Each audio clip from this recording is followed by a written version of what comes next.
어제장에서 이슈가 있었던 업종 살펴보는 기업 이슈 시간입니다. 계속되는 관세 공포로 반도체주가 연일 하락하고 있습니다. 반도체주는 지난 3일 트럼프 행정부의 상호 관세 부과 대상에서 제외됐는데도 관세 폭탄의 충격을 피하지 못하고 있는데요.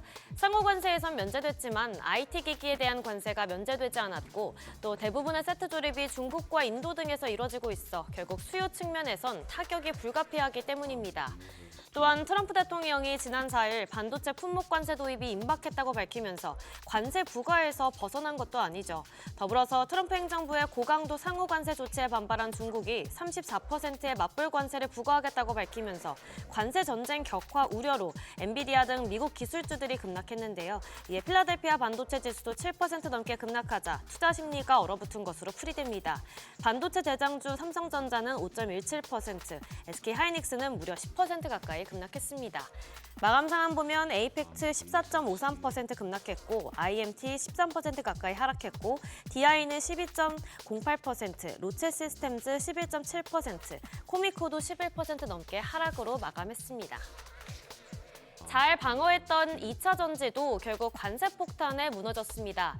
2차 전지에 대한 전망은 엇갈리고 있는데 어제장에선 부정적인 전망이 압도했는데요. 지난해부터 바닥론이 제기됐건만 여전히 상승세를 이어가지 못한다며 증권가에선 올해 1분기 2차 전지 업종의 실적이 전분기보다 더 나빠질 가능성이 크다고 평가했습니다. 지난해 2분기부터 주요 고객사인 글로벌 전기차 제조사들이 본격적인 재고 조정에 나서면서 수요 절벽 현상이 지속되고 있어서인데요. 또한 배터리셀과 소재 등 가치사세 전반에 걸쳐 누적된 악성 재고도 걸림돌로 지적되고 있습니다. 반면 트럼프발 관세 리스크에도 유럽 시장에서의 호실적을 기반으로 우리나라 2차 전지 업종이 중장기적으론 유리할 거란 의견도 있는데요. 앞으로의 흐름 지켜보셔야겠습니다.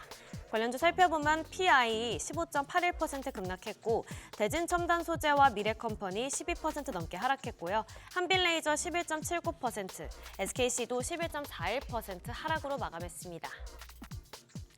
반면 급락장 속 연일 상승부를 켜고 있는 업종들이 있는데요. 조기 대선일이 오는 6월 3일로 잠정 결정되면서 정책 관련주가 급등하고 있습니다. 그 가운데 하나가 바로 출산장려주인데요. 저출생은 여야가 모두 공감하는 의제로 대선 공약을 통해 관련 정책들이 발표될 것으로 예상됩니다. 22대 총선 당시 국민의힘은 아빠 유급 휴가 의무화, 더불어민주당은 이자녀 출산 시 분양전환 공공임대 제공 등 양당 모두 저출산 대책을 주요 공약으로 내건 바 있는데요. 이에 어느 진영이 차기 정권을 잡든지 정책 수혜를 입을 수 있을 것으로 예상되면서 출산과 유아동 관련 기업들이 상승한 것으로 풀이됩니다. 마감 상황 보면 에르코스와 꿈비 모두 상한가 기록했고요. 아가방 컴퍼니 17.95%, 제로투세븐도 13% 넘게 올랐고 메디앙스 7.36% 상승으로 마감했습니다. 마지막으로 중국이 전 세계를 상대로 히토류 수출 통제 조치에 나서면서 히토류 관련주들이 상승했습니다. 미국의 상호 관세에 대해 중국이 보복 관세로 대응하면서 추가로 히토류 7종에 대한 수출 통제 조치를 시행한다고 발표했는데요. 정확히는 수출 금지가 아닌 수출 허가 절차가 추가된 것으로 기존 통제 품목인 흑연과 갈륨 등과 같이 중국 상무부의 수출 허가 후 국내 수입이 가능합니다. 히토류는 스마트폰과 태양광, 전기차 등 첨단 기술 분야의 필수적인 광물 원자재인데요. 현재 중국이 전 세계 히토류 매장량의 60%, 공급량의 90%를 차지하고 있습니다. 이에 우리 기업들에도 향후 부정적인 영향을 끼칠 것으로 우려되면서 정부도 관련 대응 방안을 모색할 계획입니다.